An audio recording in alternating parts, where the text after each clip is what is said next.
सलाम to all. आज की वीडियो जी हम स्पेशली डेडिकेट करना चाहेंगे अपने सोक्रेटिस क्लब के मेंबर्स को, जिन्होंने हमसे कहा कि मैम जो करंट सिचुएशन चल रही है उसके ऊपर कुछ बात करें। लेकिन ट्रस्ट मी, हम कोई ऐसी बात नहीं करेंगे जिससे किसी किस्म का भी फोबिया स्प्रेड हो, या फिर एक टिपिकल टीचर की तरह ये नहीं कहेंगे कि darling keep washing your hands, keep using sanitisers, या मास्क पहने रखें, या फिर आप ग्लव्स पहने रखें, या फिर हो सके तो दिन में 2 से 3 दफा माउथ वॉश भी यूज कर लें।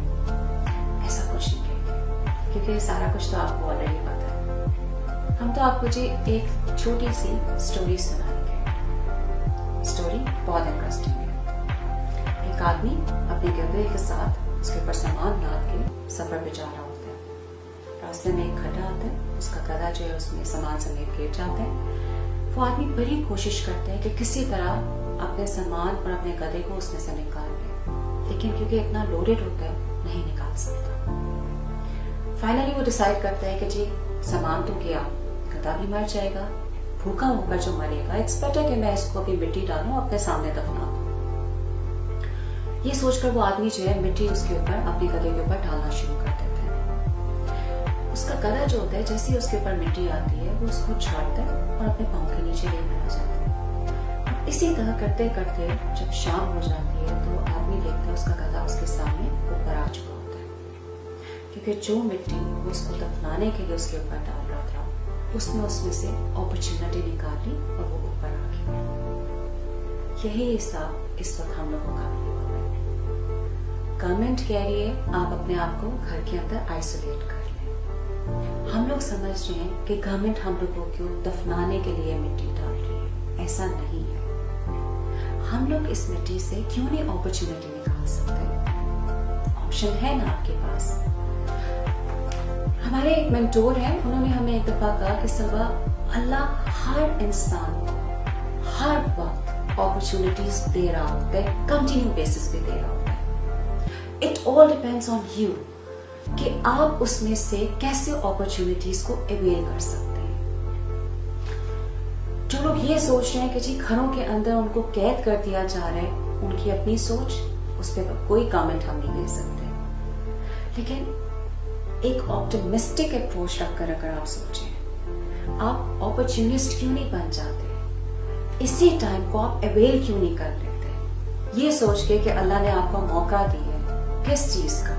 अपने करीब आने का। हम लोग अक्सर ये कहते हैं कि जी रमजान के अलावा तो टाइम ही नहीं मिलता हम लोगों को रिसाइटिंग का, बहुत बिजी शेड्यूल होता है। तो दिस इज अ टाइम जब आप अपनी नमाजें भी मजे से पढ़ सकते हैं, जब आप अपना कुरान पाक भी जो अलमारी में गर्दा के अंदर पड़ा हुआ है उसको निकालें, साफ करें और उसकी रिसाइक्लिंग स्टार्ट कर लें, just to get closer to your lord. ये एक बहुत बड़ी अपॉर्चुनिटी अल्लाह ने आपको दे दी है इस परेशानी के वक्त में भी। क्योंकि हजरत अली की एक सेइंग है कि जिंदगी 4 दिन की है, 2 तुम्हारे हक में और 2 तुम्हारे खिलाफ। जब तुम्हारे हक में हो तो सबर शुक्र करो, और जब तुम्हारे खिलाफ हो तो उस पर सबर करो। तो इस वक्त थोड़ा सा वक्त खिलाफ है तो क्यों ना सबर करें, और सबर के साथ जो लोग शुक्र करते हैं उनकी आप हिस्ट्री जानते हैं कि उनको अल्लाह ने क्या मकाम दिया है। दूसरा क्या आप कर सकते हैं? अपॉर्चुनिटीज हम लोगों ने ढूंढनी है ना। हम लोग घर में बैठ के बिल्कुल इस वक्त फ्री होंगे तो हम लोग अपने फ्यूचर को प्लान कर सकते हैं, अपने बच्चों के फ्यूचर को प्लान कर सकते हैं, अपनी फैमिलीज को टाइम दे सकते हैं। ट्रस्ट मी, वो इतने बुरे लोग नहीं होते, क्योंकि आप उनके साथ सारा साल रहते हैं। तो थोड़ा सा उनको टाइम देना शुरू कर दें। कुछ आप अपनी फैमिली को अंडरस्टैंड करें, कुछ वो लोग आपको अंडरस्टैंड करें। This is the peak time. अक्सर जो ये कंप्लेन है ये अक्सर जी हमें मिलती है प्रोफेशनल जो औरतें होती हैं, उनका होता है ये टाइम, मुश्किल टाइम, कि उन्होंने अपना वर्किंग प्लेस को भी टाइम देना होता है, घर को भी देना होता है, तो बच्चों को कई दफा इतना ज्यादा टाइम नहीं दे सकती। तो this is the best opportunity कि आप अपने स्पाउस को भी टाइम दे सकते हैं, आप अपने बच्चों को भी दे सकते हैं, अपनी फ्यूचर प्लानिंग भी कर सकते हैं। अपने आने वाले 4-5 साल को प्लान कर लें कि मैं किस जगह इस वक्त हूँ और किस जगह मैं जाना चाहता हूँ अपने अगले 4-5 सालों में। क्योंकि always remember that it's not a sin that you don't reach to a star, but it's a sin that you don't have a star. ये टाइम है जब आप सोचें आपने किस जगह पे पहुंचना है।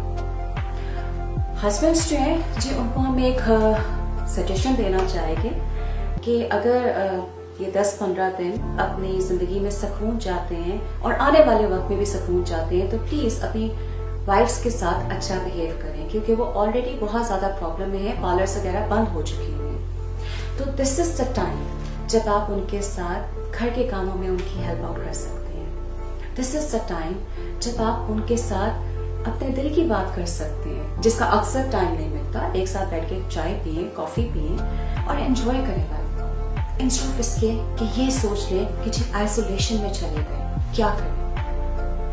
आखिर में सिर्फ इतना कहना चाहेंगे कि आइसोलेशन हमेशा बुरी नहीं होती। आइसोलेशन कई दफा आपको बुधा बना देती है। आइसोलेशन कई दफा आपको प्रॉफिटहुड दे देती है, जिस तरह हम लोगों के रसूल खुदा सल्लल्लाहु अलैहि वसल्लम को आइसोलेशन में प्रॉफिटहुड मिली। आइसोलेशन ने मोसेस के हाथ में कमांडमेंट्स पकड़ाए। आइसोलेशन में हजरत यूनुस ने दुआ की, माफी की, और आइसोलेशन ही में अस्हाबे कैफ जो थे वो प्रोटेक्टेड रहे। तो आप यही समझें कि आप इस वक्त अस्हाबे कैफ की तरह हैं, एक घर के अंदर आइसोलेशन में, क्योंकि यही आपकी प्रोटेक्शन है। Take very good care of yourself. Thank you so much and अल्लाह हाफ़िज़।